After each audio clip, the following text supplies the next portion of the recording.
Good evening, everybody. Welcome back to the Six Rings Kane Show on a new night, Monday night now, baby. We're really excited, actually, to have Eric McLean on the show here, college football analyst, co-host of The Huddle. Coach, yes! All right! First touchdown of the year. Miami Hurricanes, yeah. You know the name already. It's Mercy. Ha ha. It's a six-ring Kane show. Can't forget the name though. Got Jazz, Blue, Vision, DJ break the game code. Ain't no changing them, ain't no breaking them. Real Portland live from the Hard Rock Stadium. Ball 14 for the orange and green. We see the six-ring champs. It's more than a dream. This is life on the field. Beyond 100 yards of Hurricane that's never still put a damage to your squad. What's wrong with us? Seriously. What's wrong with us? We're Miami Hurricanes fans. Welcome to the Six Rings Kane Show, a show dedicated to Miami Hurricane sports, featuring the legendary Larry Bluestein, Jazz Santana, Vish, and Danny Gillette. Let's go Canes. Oh, here we are. Welcome back. And now we're talking about baseball. Well, it's about damn time, man. Oh, man. We couldn't talk about baseball last weekend when we destroyed the Florida State Seminoles. I mean, we were coming off the Final Four, so I felt like that was probably more of us. But we wanted to dedicate some space to baseball because we should have a long time ago. So we should have. We are baseball nerds, really. So I mean, if you ask us about formations or if you ask us what a player should do with first and third, probably going to be right on first and third. Maybe not so much on formations. Yeah, definitely. If you ask us if we should bunt down one run in the eighth inning with one out and a runner on first. Well, amongst other things, right? Yeah. Well, that's a beauty. I would say no. Yeah. I would say no to that. What a season it's been, really. Like, this has been a weird season because it's a good team with half of that lineup severely underperforming, if you ask me. It's just weird. Wow, you're going all the way up to half. Yeah, what the hell? Okay, give me 5 guys that are truly playing really good baseball on that team, right? You got Yo-Yo, Blake Sear, you've got CJ. Dom is probably playing really well right now. He's batting like 340. My boy, baby, my favorite player. Yeah, I know. He's playing really well. Levinson's playing well. And Levinson, I mean, so I'd say in terms of Carlos Perez is doing all right? Like he's actually been a surprise. Yeah, no, I think. Yeah, I mean, we should bask in the glory that is Florida State this year. Absolutely, as much they are awful. Yeah, so I think in terms of who's kind of been, I think Perez has been a pleasant surprise. I think he leads the team in homers. He might. He's got like 8 or 9 of them. Yeah, he's got 9, I think. And so he's only batting in the 200s, but you're talking about someone towards the bottom of your lineup bringing pop. Like, I mean, I don't know what you want out of there. I think that Villegas has taken a step back from last year, which has been disappointing. And then Dario Gomez, Ian Farrow, and Dorian struggling also. Just like that. Trying to work out who to play where and how to get production out of those has been a challenge. Yep, it really has, and not only getting production, but where do you put them in the lineup, right? It's so this lineup is easy to pitch to, if you ask me, right? It's the lower half of the lineup is struggling, whether it's Dorian down there, whether it's Dario, Villegas has now been moved down there, right? Because you got CJ and. I think. Well, no, Villegas is batting second. He's still batting second. Yeah, so we benched him on Friday, right. And then he homered in the first inning on Saturday. So crazy. Yeah, so he's batting in the 200s as well, though. The line's been kind of weird, and I think that if Lorenzo Carrier, I'll just throw out names. If Lorenzo Carrier was healthy at the beginning of the season, that guy might have been playing some significant time in the outfield. Big time prospect. He's Aaron Judge, basically. As far as size is concerned, 6'6", 200-pound guy. He just hasn't been healthy. But now you see him get in the lineup a little bit and get on base and do some really good things at the plate. The same thing goes with the freshman Jason Torres, who's another highly touted kid that came in. Obviously, he's not going to play third base over Yo-Yo, but I mean, Could you DH a kid like that? So I will say, got to give him a shot to play a little yeah, bit. the thing is when we played Sear at second, he did struggle in the field quite a Sure. bit. So I think he's kind of locked in at DH. Which is what led to Ian Farrow inexplicably starting in right field in the opener against Virginia, um, so he did let one fly ball just like land in front of him, where it's like, dude, catch the ball. So I don't understand why you mentioned Torres and Carrier, and I would throw Jacoby Long, yeah. Long into the mix too on how they're not getting a shot at, and like somehow someone get a shot in center field, or if you have to move, Viegas or to center and move someone. Which they did a little bit early. Yeah, I know he can. I mean, the thing, Dario Gomez is a very good fielder, but so is Jacoby Long. So I don't understand why he can't. At least if you're like worried about Carrier in center field or something, I still think Jacoby Long would be an option there. And frankly, at the beginning of the year, we actually went to Dartmouth to the Dartmouth series when Gomez was struggling, but he was making good contact, and we're like, you know what? We'll stick with it. He'll come around. I watched him this weekend. I was there. Different, huh? He is lost at the plate. He is completely lost. He's not even close. Boggles my mind, man. Boggles my mind. Lost his confidence, and now he just it was bad. He kept striking out. He wasn't even making anything resembling contact. And how long do you wait, Bish? How long do you wait? I think you got to start mixing it up there. I don't see how you can continue to do this. You can't have, like, both he and Dorian Gonzalez have been basically starting the entire year, and it just hasn't happened yet. And we do have options behind them. You know where I'm going. I know. You're dying to do it. Garcia needs to play. Like, I'm sorry. I could see for that, doing a righty lefty thing. If they pitch a lefty, start Ariel Garcia. If they pitch a righty, start Dorian. I can see that. But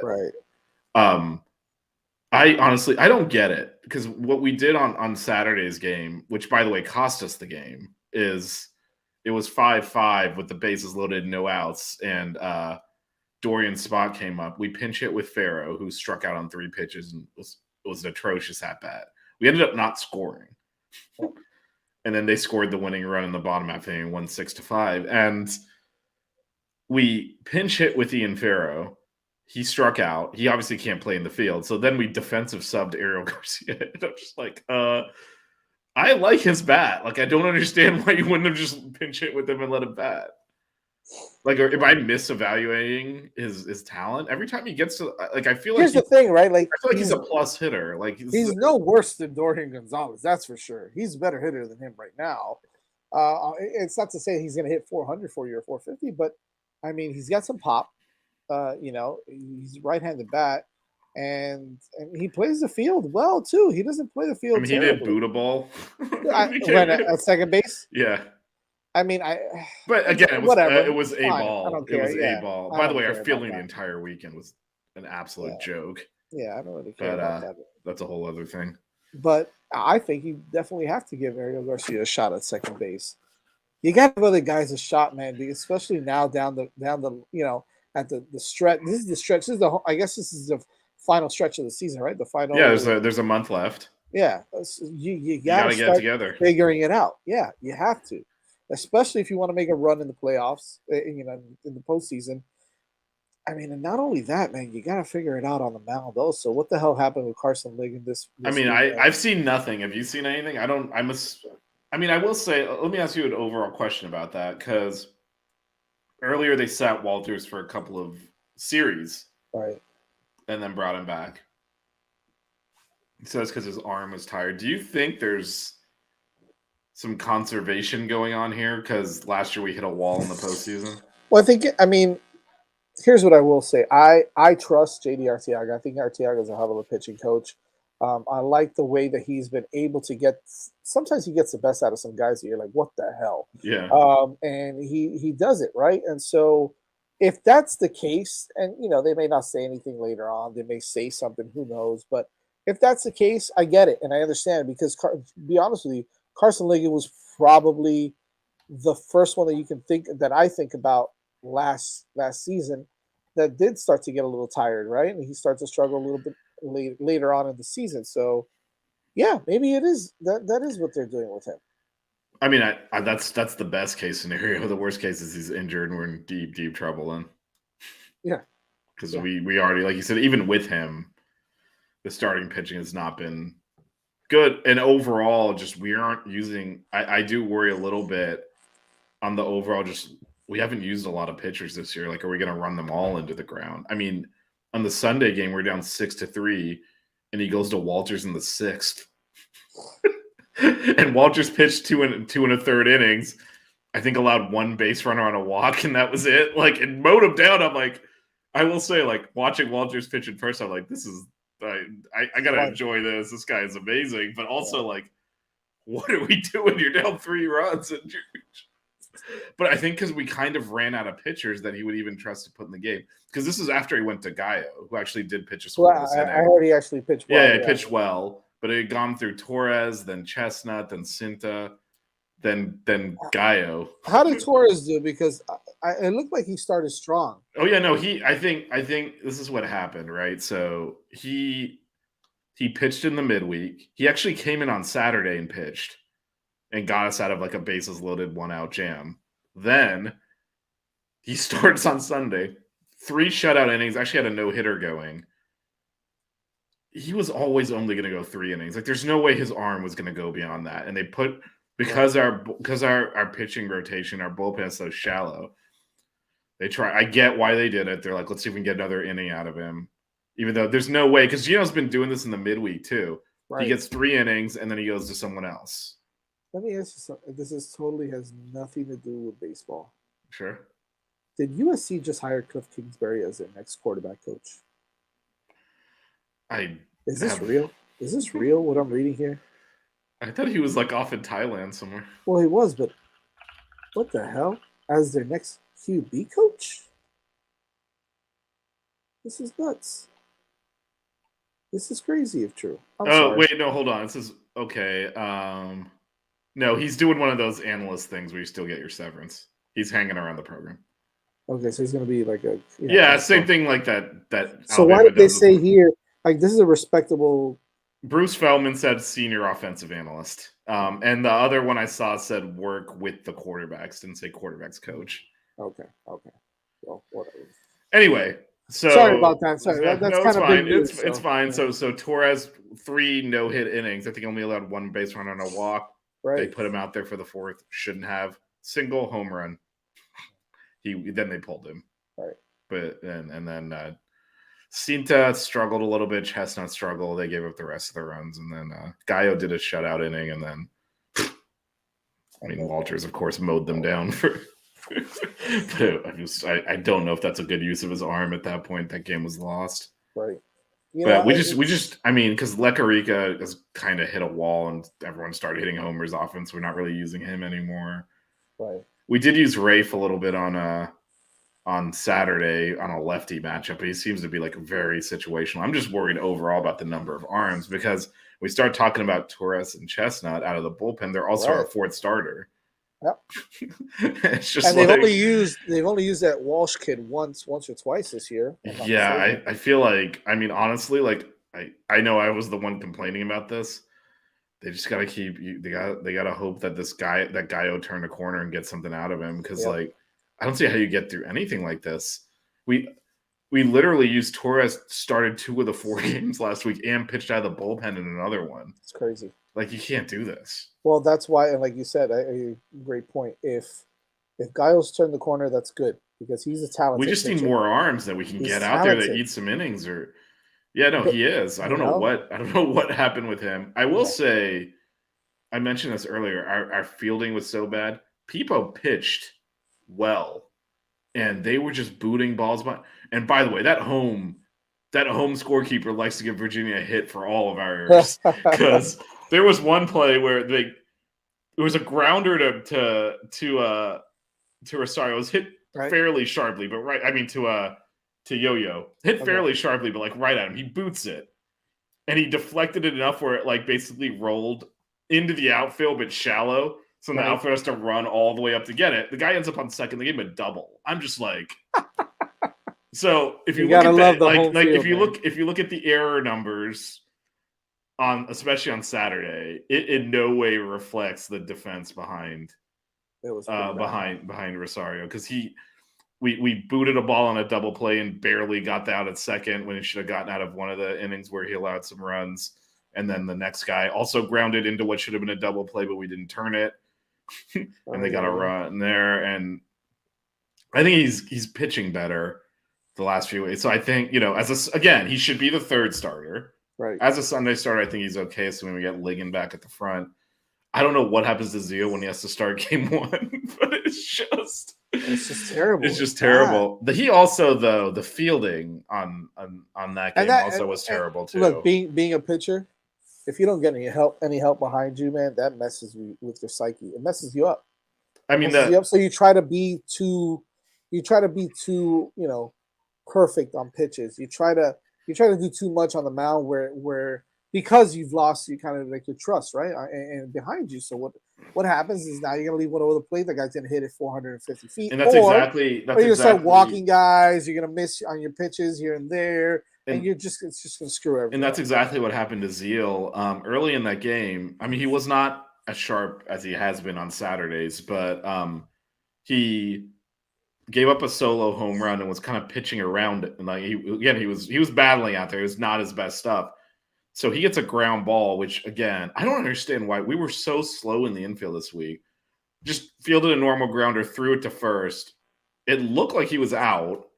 They ruled him out. They go to the replay, overturn to safe, and then he gives up a home. It was the end of the inning if he was out. And he gives up a 3-run homer on the next pitch. And it just came apart then. Gage Zeal gets most of his damage done with 2 outs. I feel like they always do that. And I will say, like, he does not pitch through adversity well, and that's like when stuff goes wrong, it goes really wrong. I think the same thing with Rosario. Right. It's like the opposite of Torres. That dude just it's got balls of steel. Yeah, and he throws 89, 90 miles. Yeah, but he's just like, you put him in a pressure situation, he'll make his pitches. Yep. Everyone gets hit sometimes, but he's not gonna. And I feel like we're really fragile on the mound this year, and it's. And don't have enough. I mean, that's my biggest concern. And the amount of home runs we rely on. Yeah. I know it's fun and it's nice to watch us hit home runs, but you got to be able to manufacture runs, and they don't do a great job of that. Strike out way too much. Leave too many guys in scoring position, not on base, in scoring position. Yep. Like you mentioned in that inning that I saw, I forgot what inning it was. The man on second and third with no outs. That was the one. That's the inning you're talking about, right? Well, I think we had second and third and 1 out after Dom doubled, and then it was strikeout, ground out, inning over. It's like, you got to score there, get a productive out. Like getting a productive out, the amount of times we strike out and strike out looking too, which is just so frustrating. And let me tell you, like last weekend, we're lucky Florida State is really bad because we grounded into 4 or 5 double plays in one game.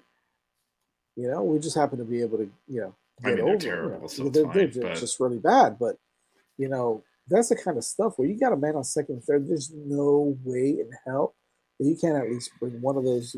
You got to understand what you're doing at the plate. Put the ball in play, lift the ball up, get the ball to the outfield, do something. You got to figure it out. Yeah, shorten your bats, your swing up, and just get it in. Good enough of a hitter to do that at that level. Absolutely. So. And again, I think it's as we've moved Dom up the lineup and he's now batting 6th, it's the same position. It's the second baseman and the center fielder behind him that are not producing. Right. And he keeps getting on base, and then we're just leaving him out there because they can't do it. Like in that instance, he doubled and just stranded. And there was a guy in second and third, didn't score. There were several times on Saturday where he I think went 3 for 4 on Saturday and kept getting on base. We couldn't get him home because just unproductive outs. Yep. Bases loaded, no outs on Saturday and didn't score. I mean, you're not going to beat good teams doing that. And this is why our team's so hard to get a read on. Our schedule has been insane. It really has. So if you look at the RPI, actually NC State is 9th. We've played 4 of the top 9 teams. 3 of those on the road. So, I mean, it's hard to get a read on, like, not a lot of teams are going to be successful with that type of schedule. but we've been so bad, like 1-8 on those road games is not that's bad, right? So it's not like if we went like didn't win any of the series, but like didn't get swept and was 3-6, you're like, you know what? Winning a series on the road at a top 5 team, which we played like 3 on the road this year, is not easy. So Who we played? but Florida, Wake Forest, and Virginia, they're all going to be national seeds. NC State again is 9th in the RPI. We beat them at home. We got UNC this week on the road. They're 25th. So like our schedule has been really tough. It has been. And we're a completely different team on road and on the road and at home. I think Canes Cats Heat 305 here brings up something really, really interesting, and I totally agree. His second statement: we don't work pitch counts as well. Yeah, well, one of the things I've seen, Jazz, on that, and I'm curious to get your take on this. So I think he's also correct. We did walk a lot last year. Mm-hmm. We strike out looking a ton. A lot of that is coming out of chasing pitches early in the count and missing, and then standing there and taking the call. Well, that's the thing. What you're doing is you're guessing at that point. Yeah.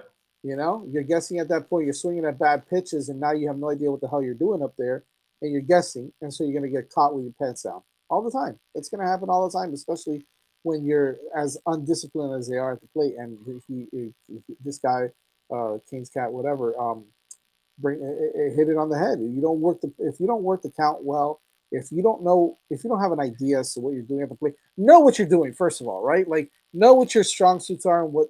And I'll tell you why this is so important to me, because I spoke with a Miami Hurricane legend is the one that told me this. Okay, Manny Crespo, a friend of mine. Spoke to him about hitting. There's not a lot of people that I have spoken to that know as much about hitting as Manny Crespo. I love the way his approach is and how he teaches hitting. And he told me this once. He goes, I knew what I was good at and I knew what I was bad at the plate. And I wasn't going to go chase stuff and I wasn't going to swing at anything that, first of all, I knew I probably couldn't hit. Second, that I couldn't hit well and be productive, right? And so he told me straight up. So his thing was, why am I going to swing at a curveball if I know that I suck at hitting curveballs? I'm going to sit there. First of all, if you throw me a curveball and I'm behind the count, yeah, I'm going to fight it off. I'm going to do whatever I can at the plate to fight it off. But if you're going to throw me a fastball, I'm going to hit it 450 feet. And that's what I'm going to sit back and do, right? And then when I'm behind the count, I'm going to fight things off and I'm going to understand what I'm doing at the plate. You have to have an idea. You have to have a clue as to what you're doing, number one. And I know this is kind of like the complete opposite, so it's really it sounds like it makes no sense. But not only that, but you can't go up there thinking too much either, right? So it's a little bit of both. Have a plan, have an idea as to what you're doing at the plate. But when you get up there, don't think so much. Just get up there and hit the damn baseball. And that's what the problem is. They don't know how. They don't have a clue when they go up to the hit. And then when they get up there and they get behind the count and they're 0-2, 1-2, even 2-2, they're guessing. They're guessing. And this is partly on the hitter and partly on the hitting coach that is not preparing them the right way, is not understanding what the tendencies is of the pitcher and what he likes to throw in certain counts, what he doesn't like to throw, where where his hot zones are, where his cold zones. You got to know all these things. And at this level of baseball, all these teams do it. Now Virginia does it, Florida does it. All these big time, Wake Forest, they all do that, and you got to do that better. I'm not saying they don't do it, but I think you got to do it better, and that's going to make you a better hitter. Period. Yeah, and you mentioned fighting off pitches. They're doing none of that. They're just taking straight threes. When you're taking pitches, there's times you get fooled, and that happens. Everybody's going to get fooled every once in a while. But when you're guessing, that's a different thing than being fooled. And I think I honestly, you would know a lot better what's going on there, but the number of times we have guys just staring at strike three and then like looking at the ump, and I'm like, dude, if it's close, you're supposed to fight it off. Like, what are you doing? Yeah. Like, it's not the ump's responsibility to make sure that a borderline pitch, like maybe it's a ball technically, but if it's close enough, you're supposed to spoil the pitch and make the. And we don't do any of that. Like if it gets to 2 strikes, we're like probably gonna strike out. Yeah. Well, it's just like every other sport, right? If you leave it in the hands of the referees or the umpires, it's a recipe for a loss, for a disaster. So you got to go out there and you got to dictate what you're going to do. in all of this, like exactly, like, say can't move runners over. Like we're so reliant on home runs, which is probably why we stink on the road. Because when you're not in your home park, it's much harder to adjust to the conditions and hit them out of the park. And I will say the one thing I'll disagree with our friend here with the name check of half of South Florida in his name. Virginia's lost 4 games total this year. I mean, I don't know what a great team is. Virginia is a great team, but I feel like they qualify. They're going to be a national seed. So is Florida. So is Wake Forest. The 3 teams we've gotten killed on the road by. Now, again, we haven't been competitive. Right. We've won one of those games, but most of the games, like just on individual games, have not been close. Like we've been getting blown out. We got mercy ruled in Game 3 by Florida. I think the best weekend we had was this weekend against Virginia. Yeah, overall in terms of how we played, we got blown out in the first game. We really should have won the second game. Again, we blew it and punted the ball around. The third game, I mean, their best player hit 2 homers and that kind of, and we just didn't have the offense. Right. I will say, giving up 6 runs with whole staff to Virginia in Game 3 should have been good enough to pay off. We scored 3 runs. Like, that's just not acceptable. And that's, again, the home run reliance. Yeah, look, I mean, here's where I'm going to disagree again. I don't think you have to be ranked to be a really good team in baseball. I've seen it too much. I've seen it too many times that teams that aren't ranked are really, really good teams. And in baseball, if you win, I don't care what level, you've got 4 losses and almost 30 wins now, or whatever the case is. I don't think they've lost a home game this year. Yeah, that's tough to do, man, at any level, regardless of competition. And they're not playing They're not playing Mickey Mouse teams either. They're playing good teams. So, I mean, Virginia won a title in 2015. So, yeah, I mean, I don't know how we can make that. I mean, I feel like anyone that's a national seed, which they're going to be, and they won a national title in 2015. So is a strong team. They're probably going to be more towards the back half of the national seeds. Is that what you're talking about? But yeah, that's still a great team. Basically, I mean, I don't think anyone's won a single game on their field this year, and like going in there to win a series is not. Yeah. Not really. I think our 3 series losses, a lot of the best teams in the country would also have those losses. If you had to go play those, they would not have looked as bad as we did. And I think that's where and we still had an opportunity to beat them, to win that series, you know? Yeah. So, at least the Saturday game, we blew it. We really blew it there. But even the Sunday game, we out-hit them. We make so many mistakes. Yeah.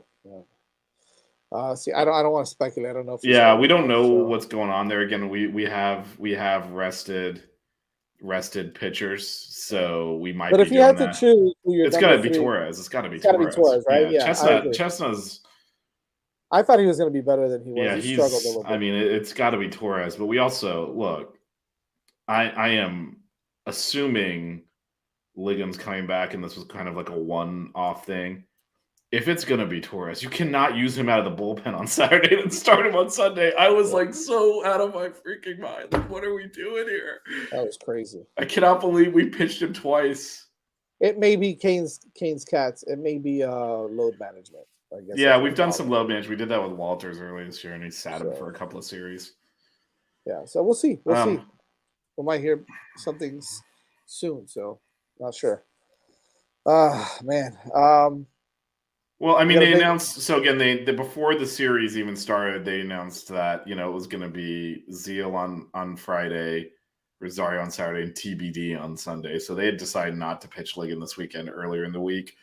Again, this year at least, they have held pitchers out for weekends without an injury to manage their load. So it could be that we haven't heard anything on him being injured. Or it could be that they're hurt. Or it could be injured, right? But I wouldn't read. We've done some weird stuff with the lineups this year. I think as a reaction to last year hitting the wall as a team and really not having anything left in the tank when we got to the postseason. Oh man, big weekend this weekend against North Carolina. Yeah, and this is another top 25 RPI team on the road. But this is definitely a big step down from the other 3 that have beat the shit out of us. Is this at home? It is at home. No, it's in away. Chapel Hill. We have had a ridiculous schedule, but this is a series you got. If you want to host, because based on their multiple projections came out last week, they all have us hosting in some capacity. Yeah. You got to win Not 2 out of 3. you got to go win this series. Now, this is not. Look, this is a step down from Wake Forest, Florida, and Virginia. So this is one you have to capitalize on. You have to win if you're going to host. Yep. Because we're going to be in those conversations with North Carolina, with Boston College, with Louisville out of the ACC, and you got to win these series. You got to differentiate yourself. We've gotten a lot of mileage out of beating a top 10 RPI team in NC State. We won that series and sweeping Virginia Tech and sweeping Florida State. Got a lot of mileage out of that. We haven't done shit on the road. Yep. And that is, we got to show that we can win games on the road. Canes Cats, listen to the beginning of watch the beginning of the show. Yeah, we talked about this, but I might get an Ariel Garcia jersey. Is there NIL money in that? I want that man to light up, damn it. And not bunting in the 8th inning. What do you think? Do you think that we'll kind of end it off with this here against North Carolina? Do you think that Gino kind of flips the script and decides to give guys like Carrier, Long, and Torres a shot, maybe starting them at least in one game? I think we'll see a surprise starter. I don't know what he's going to do. Like, if you give me 10 guesses. If you have to choose one guy, who's the guy you want to see in that lineup? I want Jacoby in center field. He's been hitting well when we've put him in there. He hasn't played consistently. Yeah. And I am wary of the defensive issues we've had, so I definitely don't want to put a bad fielder in there, and Jacoby's a good fielder too, so we're kind of balancing it out. That's where it's tough. It's been tough for me because in my mind I'm like, put Blake Sear out there at second base and DH Jason Torres, because as far as from a bat perspective, he's probably the best hitter out of those 3 right now. But quite honestly, man, you can't sacrifice. Dorian's a really good second baseman. Defensively. So it's hard to make that change. I think that if you see that maybe you've got one you've got one already, you took the first game, I think you might risk putting Sierra at second base in the second game and starting a guy like Jason Torres as DH. But I could also see the other way where you take, I think regardless, I think Jacoby Long needs to be playing a little bit more in center field. And the other thing, Lorenzo Carrier some and the other thing I will say, I don't know that Carrier can play center field, but if you're gonna bench Viegas again, for the love of God, why is Ian Farrow? Well, that's another shot, right? If you're gonna bench both of those guys, now you got an opportunity to you can put Long and Carrier. Like that's what I was getting with. I was like, I think we'll see some surprise, but if you had me guess 10 things, Ian Farrow playing in right field to start the Virginia series was not on my list. I would be surprised if Levinson's playing left field and you've got a new right fielder. And it's got to be Carrier then. Yes, I think if it's Gomez out, I go with Long. Anyone else, if Viegas is out, it's got to be Carrier. Yep. So like the fact that they benched Viegas and didn't go to Carrier and went to Farrow instead, as if he's been hitting. It's a shame. Like I'm really curious why he and Dario Gomez get a million chances and we can't just, like, did we promise them playing time when they transferred in or something? Like, I don't understand how we're not mixing it up there. Yeah, I don't know. Because remember, Farrow was supposed to DH and Sear kind of took his spot, and now we're just trying to. He's supposed to DH and hit 20 bombs this year, like he did last year at FGCU. Yeah, well, I think both of them are adjusting to the level of. Again, we're playing an insane schedule. What he says here that Dario has to be the man out. He's a good defender. He is a good defender, but there's not a drop off between him and Jacoby. Yeah, Long Jacoby Long also is, which is why I'm like, I don't even feel like I'm okay with it. Right, I'm okay with it. I really am okay with it. So Dario's and I feel like Dorian, Dario, and Farrow, if we're trying to wedge him back in the line somewhere, they've had enough chances. You got, like you said, there's a month left in the season. You got to round this thing out. You cannot. It cost us multiple runs this week, and that we could not get production behind Patenti. Right. Yep, I agree. And that's because of those guys. And it's the same thing we've seen all year. So if you're gonna beat better teams, you can't have holes in your lineup like that. Correct. Hey man, let's do this more often. Maybe we'll do a little Sunday night action after the series. Well, actually, so the series is it's Thursday through Saturday. Oh, okay. Well, maybe we can still do it Sunday. Yeah, no, we can do a Sunday. It doesn't have to be night though. We can do it when it makes sense. Yes, we did bring that up earlier, so check it out. That's a good. It's yeah, good. no, it's him and Gomez have really struggled at the Yep. plate to the point that, and you know, it almost looks worse because Patelli's playing so well that he's getting on base repeatedly, putting into threat, and they bat right behind him and just screw it up, and it's kind of like that combination behind him is not working. It's costing us runs. It's how we out hit UVA and lose. It's because they're not able to even make productive outs. Make sure you tune in. Keep it locked on our Twitter page at Six Rings Canes, so you can kind of get updates on when we'll go live. Talk a little more about baseball. Hopefully, we'll do something. Yeah, this is a massive series. You got to prove you can win some road games. I think when we get to the postseason, the Canes are going to be in the postseason just because their metrics are so strong, and we're not going to like go winless. Right. They'll get in, but I think at this point, national seed's gone. You can't lose 3 road series to national seed teams and say you're as good as them. So I think that's kind of gone. But regional host is definitely very much in play. And to do that, you got to show you can win some games on the road. Everyone will excuse the losing at UVA, losing at UF, losing at Wake Forest. If you start losing at, teams that are similar, you got to win some of these. And this is an opportunity to kind of get a good series win. Yep. All right, fellas. Yep, we will. We'll do something, do something. over the weekend. We'll see you guys soon, but make sure you keep it locked here for Six Rings Canes show and for the baseball special as well. Yep.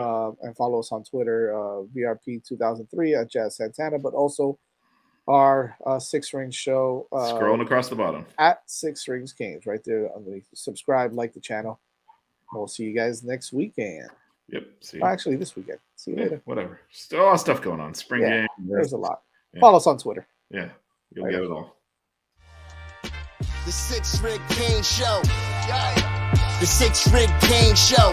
Yeah. The Six Rings Cane Show. You know.